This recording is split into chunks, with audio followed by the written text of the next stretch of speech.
I'm Larry O'Connor alongside Brian Wilson. Joining us now on the line is our good friend Katie McFarland, Fox News national security analyst and former Deputy Assistant Secretary of Defense for Public Affairs back during the Reagan administration.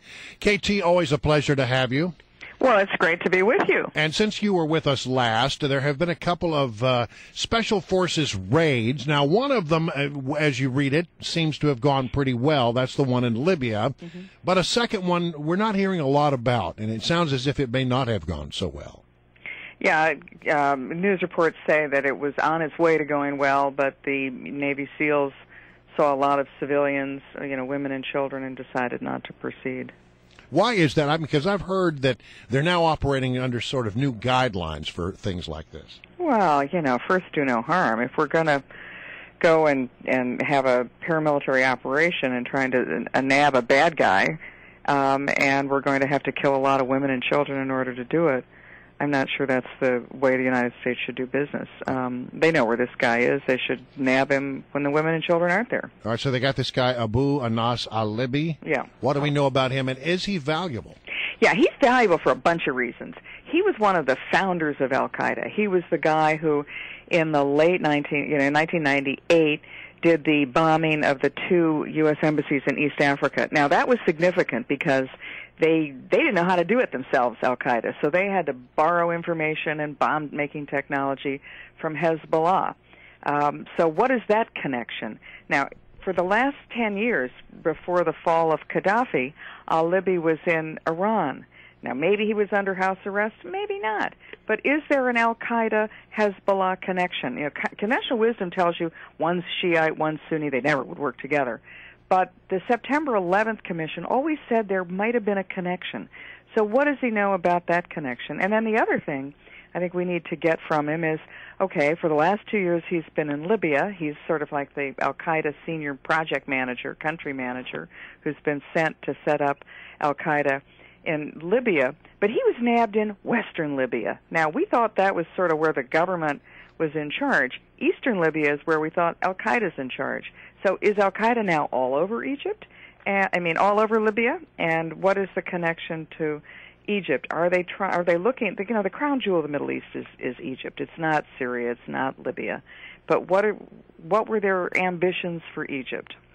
So I have a long list I would want to ask him. I'd keep him at sea for a while. Yeah, Katie McFarland, speaking of Egypt, if I could just ask you, this is actually kind of a breaking story. I just caught this from the BBC over the last 10 minutes. They are saying that their sources in the Obama administration have told them that the U.S. is going to suspend military aid to Egypt over the recent crackdowns from the government. And I know we didn't like Morsi and the Muslim Brotherhood and what they were doing, but I see these stories about journalists being expelled, some of them killed, TV stations getting shut down by the current regime in Egypt. I don't know, and I don't like that. We're for free speech. I mean, who are the good guys in Egypt, and is it good for us to suspend their military aid until we can sort it out? Well, I was just actually in Egypt last week as part of the first delegation to visit Egypt since Morsi's removal.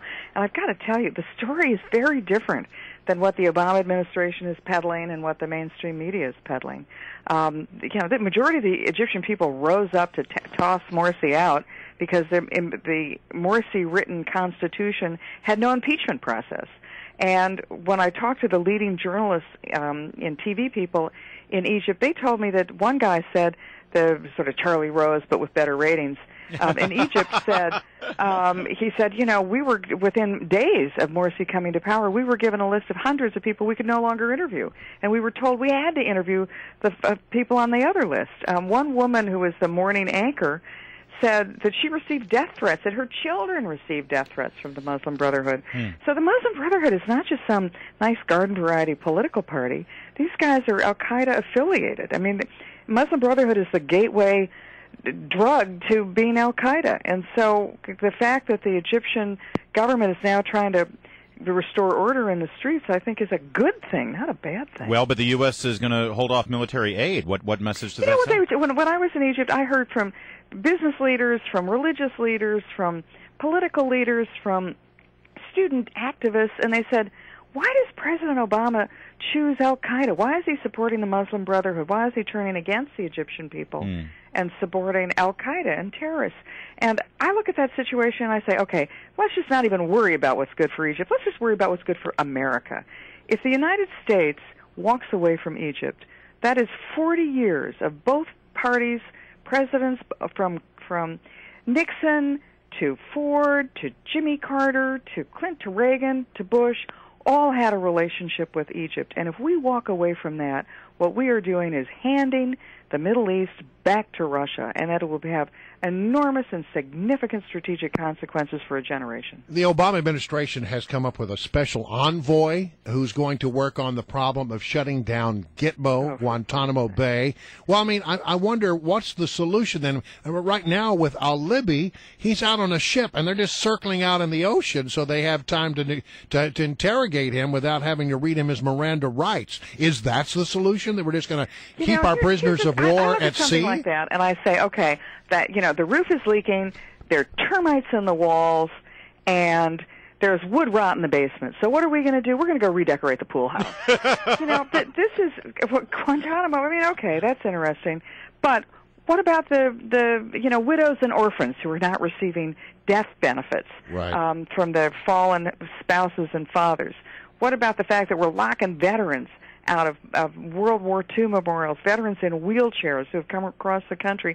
Is there nobody responsible in charge here who wants to go fix the roof, the termites, and the wood rot? Let me get you on that, on the government shutdown, real fast, because this is a story that's really burning people up, the fact that the death benefits are not going to the fallen's family. Alan West said that this is completely on Hagel's head. He could change this right now. Donald Rumsfeld, I know a man that you admire, he said this. It's inexcusable. I just can't imagine a decision-making process that would produce those outcomes. It's so unfair to the families, to the veterans, to the soldiers. KT McFarland, what's going on at the Pentagon here during the shutdown? A curse on their house.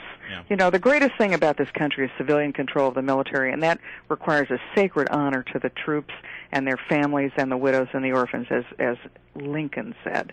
And here we are turning our backs on them. I mean, really, a curse on their house. Using these families who deserve death benefits as pawns in this political game over Obamacare of all things. Yeah, I mean, it is just beyond despicable. I certainly hope the American people understand that just the moral outrage that provokes in most of our hearts. All right, KT McFarland, National Security Analyst for Fox News, thank you so much for joining us.